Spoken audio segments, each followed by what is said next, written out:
You better heal that hand fast, or it's gonna be bad. Without understanding why, I was put on a rowing boat for fishing and drifted away, while my husband, George, filmed me with his phone, laughing. I thought he had brought me to the sea to make up, but I realized his true nature as I was being drifted away. Alone on the boat, shivering with fear, I was eventually rescued by a man. This chance encounter turned out to be a lifesaver in my drifting life. My name is Carol, 38 years old. I live with my husband, George, who is 3 years older than me. Originally, we worked at the same company. I was a receptionist and office assistant, and George was in the planning department. We didn't cross paths much, except for document-related matters or when dealing with visitors from outside. However, George started showing up at my department occasionally. At first, it was about work or documents, but gradually, he came without any particular reason. After a few days of this, he suddenly asked, "Are you free tonight? Let's have dinner." I was really surprised at that moment. Gradually getting closer, we found ourselves drawn to each other and got married 2 years ago. Someone as romance-inept as me getting suddenly married surprised everyone around us. Especially my parents, who were incredibly shocked. Seeing them cry with joy at the wedding, I felt truly happy and grateful for meeting George. Having lived with my parents until then, after getting married, George and I decided to live together in an apartment about a 15-minute drive from my parents' home. I'm home. Welcome back. Dinner is ready. Is that curry I smell? Ding ding. Let's eat quickly. Awesome. I really love the curry you makes. Housework is mainly my responsibility because I usually get to leave work on time without any overtime. I used to cook and clean even when I was living at my parents' house, and I like doing household chores, so it's not a problem for me. But on weekends or days when George leaves work early, he takes over instead. My newlywed life was going incredibly smoothly without a single problem. However, about a year and a half into our marriage, that blissful everyday life began to crumble. One day, while eating with George, he sighed heavily and said, "It must be nice, Carol, not having to deal with overtime." George, being a manager, seemed to be very busy lately, with increasing overtime hours. Concerned for him, I said, "That's true. My department does have more routine tasks. But you're given so much responsibility because you're trusted, George. I think that's amazing." However, my words meant to encourage him seemed to upset him. "What's that supposed to mean? Don't say I'm amazing when you don't understand anything." We had our disagreements before, but this was the first time I saw George so worn out. Not knowing what else to say, I apologized with a sorry, and George quickly retorted, "Hey, Carol, don't you take pride in your work? Saying it's just some job or belittling it doesn't seem right to me." With that, he left for his room without finishing even half of his dinner. I was aware of George's fatigue, so I didn't argue back. But I was inwardly shocked. I had heard that George's planning department was starting a new project, so I hoped that once work settled down, he would return to his usual kind self. Thinking this, I continued for a few days, but our relationship only worsened.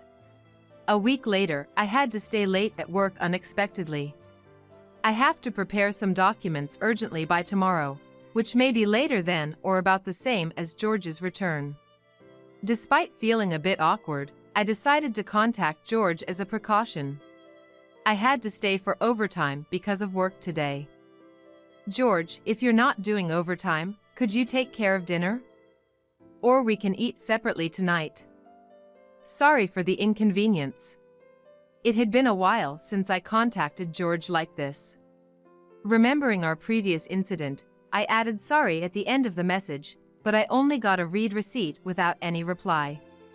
When I got home, George was eating what seemed to be a convenience store meal, and he didn't respond when I said I'm home, making it clear he was in a bad mood. "Sorry about the dinner. The overtime was really unexpected. Look, As I tried to ease the tension, George cut me off. "You think it's okay to do overtime when I come home this tired? You're just holding a grudge over what I said before, aren't you?" "What?" Trying to start a conversation with good intentions, I was taken aback by the sudden turn it took, prompting me to ask again. "So, you're just pretending it's overtime to spite me, right? Or you didn't finish work because you're inefficient?" I was shocked at the way he said it harshly. I really was working overtime. This has happened before, right? What's gotten into you? I couldn't stay silent any longer to George's taunting, almost childlike demeanor, and I retorted. "I work hard every day too. I shouldn't have to be accused of such things." Yet George chose to ignore my words. "I'm already tense from work. I don't want this at home too." Feeling tired myself, my true feelings slipped out, albeit in a whisper. But George noticed and didn't let it pass. "Then just quit your job." His outrageous suggestion left me speechless. It's ridiculous that Carol, who can't even handle housework properly, is working. This apartment is paid for by me, anyway. You don't need money, do you? His reasoning was far from reasonable. Feeling my temperature rise, I raised my voice unintentionally. "How can you say that? I do take care of the house, and recently, except for the days I work late, I've been managing everything at home on weekends. The cleaning has gotten shoddy compared to when we first married. Seeing dust in the corners of the floor irritates me." I didn't know what to do anymore. I felt like I was on the verge of tears. "You'll be able to focus on the housework if you quit your job, and it will be easier for you too. I'll talk to the upper management for you." I don't think we should be discussing this right now. I decided to put the conversation on hold to think it over. I enjoy my job and don't want to quit. But maybe, if I supported George as a full-time homemaker, we could return to being the happy couple we once were. It's not good to make such a significant decision so hastily. Unable to stand the atmosphere at home, I went outside. Realizing I hadn't bought dinner, I decided to cycle to the supermarket near the subway station. Riding my bike in the night, feeling the cold wind, I kept thinking about our conversation. What went wrong? Then, suddenly, a loud horn honked from behind. Bright headlights approached quickly, and I instinctively stopped. Next thing I knew, I was lying under a white ceiling and walls. Opening my eyes, I saw my parents' faces in front of me, exclaiming, "She's awake." Next to them sat George, with an indescribable expression. I couldn't move my arm. I couldn't feel my fingers. Looking at my body, both of my arms were wrapped in circular casts. "This means you ran a red light on your bike." I was on my way to the supermarket when I got into the accident. I remembered now. But I couldn't recall if the light was red or green when I crossed. "The driver was shocked too, but called an ambulance for you." Oh no. The gravity of what I had done hit me, and I suddenly felt worse. But why are Mom and Dad here? George was contacted first, and then he informed us. George just gave a forced smile to my parents. Understandably, after what had happened, it was awkward for me too. "I'm really glad George was there for you." My parents thanked George, who responded with a polite no problem. But his forced smile didn't reach his eyes, making it eerily insincere. Later that night, due to the lateness of the hour, I ended up spending the night in the hospital. However, after undergoing various tests the next morning that showed no issues, I was discharged the following day. The doctor instructed me to rest and avoid water-related chores and housework because the casts couldn't be removed. When I got home, which happened to be on a day off, I found George sprawled out on the sofa with an air of entitlement. "You really screwed up, running that red light. But hey, now you have no choice but to quit your job." Without a word of concern, George lay on the sofa, looking at me with a mocking gaze. I felt powerless to respond. And truthfully, what George said was correct. With casts on both hands, I couldn't even type properly on a computer. Faced with the choice of taking a long break or quitting, I decided to resign, considering my relationship with George. But leaving my job wouldn't magically restore our relationship. Instead, it seemed to exacerbate his dissatisfaction, as he came home only to berate me, seemingly using it as a way to vent his frustrations. In the midst of my worst days, George surprisingly suggested, "Why don't we go out together? It's been a while." Suspicious of his sudden change in behavior, I was cautious, but George appeared to be in a good mood that day. With his overtime seemingly decreasing, perhaps he was finally feeling less burdened. Maybe today we could finally reconcile. Filled with the brightest disposition I had in recent times, I went with him. We headed to the beach. It was where George and I used to date occasionally. Here, you can fish in a rowboat. This spot, known for its safe fishing area where even beginners could easily fish from rowing boats, held special memories for me. Though I'd only been here a few times, it was meaningful. Because I used to be afraid of the sea until George taught me how to fish, which helped me overcome my fear, and I still remember the fun times fishing with him saying, "It's not scary. It's nostalgic here." I remarked to George, who simply replied, "Yeah." Having a normal conversation, free from any snark or retort, felt incredibly refreshing and genuinely joyful after so long. After renting a boat, we successfully got on board. "Here, Carol," George said, offering his hand to help me aboard. Just like old times. I carefully grasped his hand to get into the boat, being extra cautious since I couldn't use my hands to stabilize myself. Sitting down, I was reminded of our dates before we got married, which made me happy. Now we can finally get back to how we were. Thinking this could finally mend our relationship, I looked at George, who then flashed a devilish grin and kicked the boat off.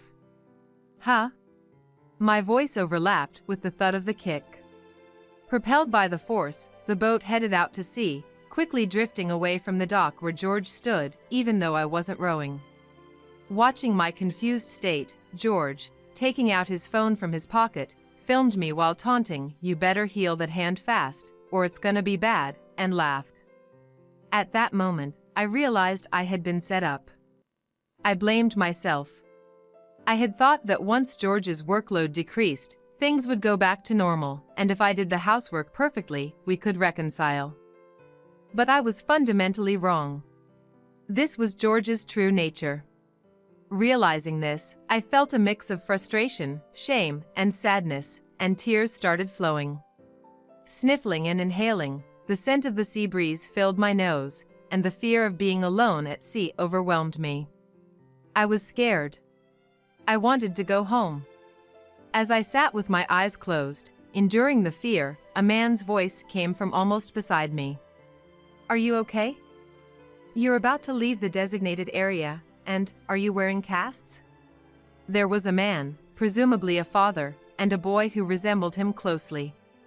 But the moment our eyes met, the man exclaimed, "Oh, aren't you Carol?" With his gentle voice, I remembered him. He was Matt, George's colleague, who had attended our wedding.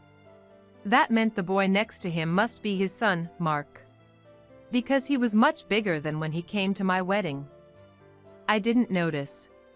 "What happened to you in that state? Weren't you in a bicycle accident?" "Yes, I was. And now I'm stuck here, unable to row, all because George put me on this boat." "What?" Matt looked utterly confused.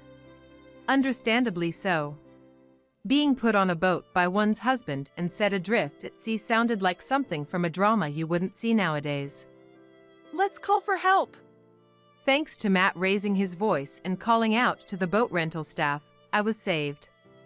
While Mark was playing on the beach, I tearfully told Matt about everything with George. How he had treated me, and how I ended up adrift at sea today. Gradually, Matt's face grew pained, and he cried with me. It must have been hard. I felt like that one word would save everything. I nodded, tears spilling from my eyes that I thought had dried. Then, Matt made a suggestion. I've been having my own thoughts about George recently. Would you let me handle it? After our conversation, Matt drove me home in his car. During the ride, Mark talked a lot, providing me with a genuinely enjoyable time for the first time in a while. I dreaded returning home, but it was inevitable. Tentatively, I opened the front door. Then I found George lounging carelessly in the living room, who smirked at me, saying, "Wow, you're back. As always, lucky with survival, huh?" Unable to muster the will to respond, I ignored him and went to my room to prepare for bed. The next morning, I didn't prepare breakfast for George and stayed in my room. Of course, with my hands in this condition, I couldn't cook properly, but even so, before the boat incident, I tried desperately to please George, even buying delicious bread. Now, all those efforts seemed foolish to me. Without giving another thought to George, the day turned to night. The sound of the front door announced an unusually early return for George. He burst into my room and started yelling abruptly. "Hey! It was you, wasn't it?" I had no idea what was going on and just asked, "What?" George's voice got even stronger and he said, "Don't play dumb with me. You're the one who told my company what's going on." He said, "Don't play dumb with me." I remained unfazed by his words, replying, "I don't know what you're talking about, but whatever misdeeds you're doing at work have nothing to do with me. Besides, I'm not even an employee there anymore." I dismissed George's words with a wave, feeling no need to appease him anymore. Frustrated, George left the house. The real shock came 3 days later when George, who had not returned home during that time, walked through the front door looking pale as a ghost. "Carol, what should I do?" he muttered, looking lifeless as he shuffled into the room where I was relaxing. "What happened?" "I've been fired from the job." "Oh, really?" I replied indifferently, causing George to collapse to the floor.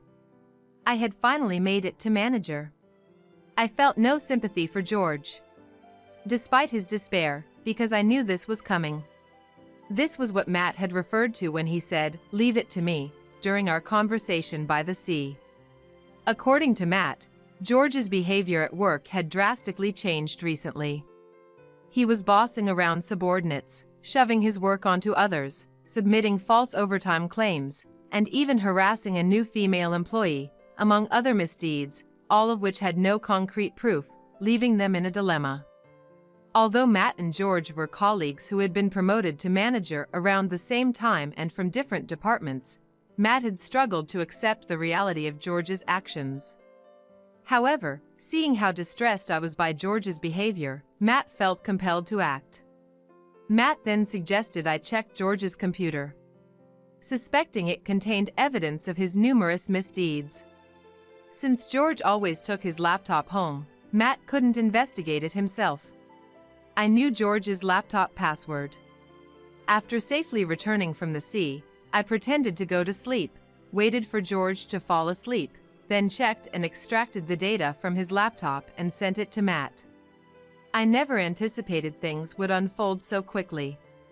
Matt, the star of the advertising department, had acted swiftly and decisively. Standing up, I went to my drawer and pulled out something specific. Then, speaking slowly, I said, "I'm sorry to bring this up while you're down, but I have something to say." George looked at me with an expression that said, "What?" resembling a discarded puppy. After taking a deep breath, "I want a divorce," I finally voiced out. Simultaneously, I handed him the filled-out divorce papers. George's face turned to one of anger and sadness as he looked at me. "Why a divorce? Can't you show a little compassion, especially when I'm feeling so low?" His words left me dumbfounded, almost wanting to throw those words right back at him. "I'm grateful to you for revealing your true nature, and I've already discussed this with my family," I stated firmly. This wasn't just bravado. I had indeed gone back home and talked with my parents. After my trip to the sea, Matt messaged me that night saying, George might come crying to you in about 3 days. It's up to you, Carol, what to do next. Contemplating what to do, I decided to go home and discuss everything with my parents. I told them everything, not sparing any details, including being put adrift at sea in a boat I couldn't row. As I spoke, the guilt I had been silencing and the emotions I had suppressed overflowed, and I cried. My parents had trusted George immensely, seeing him as a paragon of virtue, so they were deeply shocked. However, after hearing everything, they apologized for my pain and encouraged me to proceed with the divorce. Though I had been considering it, there were doubts, but their support helped me make the decision. When I shared this with George, he turned pale and eventually broke down, pleading, "Please don't leave me. I can't live if I lose you now." Despite his plea, my decision was firm. "You should have realized before putting me on that boat." George, deflated, sat on the floor motionless. In the past, I might have comforted him, saying, "It's going to be okay." But now, I felt nothing. My love and feelings for George were long discarded in the sea with that fishing boat. The divorce is final. I won't be your convenience anymore. With a surge of pent-up frustration, I made my final declaration to him. Leaving George motionless behind me, I shouldered a backpack with just a few belongings I had packed the night before and left the house. The night air was cool, and I felt refreshingly clear-headed as I made my way back to my parents' home. Later, George kept whining, "I don't want to separate," but I proceeded with the divorce through a lawyer my father had recommended. In just a few days, he lost everything, sinking into depression and eventually returning to his parents' house, where even his mother seemed to have lost patience with him. George's mother was entirely on my side, repeatedly apologizing for her foolish son. I disliked George, but I was fond of his mother, which made it regrettable. I heard he's now unemployed, staying at his parents' home. It's pitiful how he could be so harsh to others yet can't handle adversity himself. After successfully parting ways and being supported through the process, I thanked Matt. Once my arms healed, I returned to work and realized how much I actually enjoyed it. I used to live each day accommodating George, but now I cherish doing what I love, immersing myself in work, and feeling fulfilled every day. I want to start afresh, valuing myself and walking through life with care.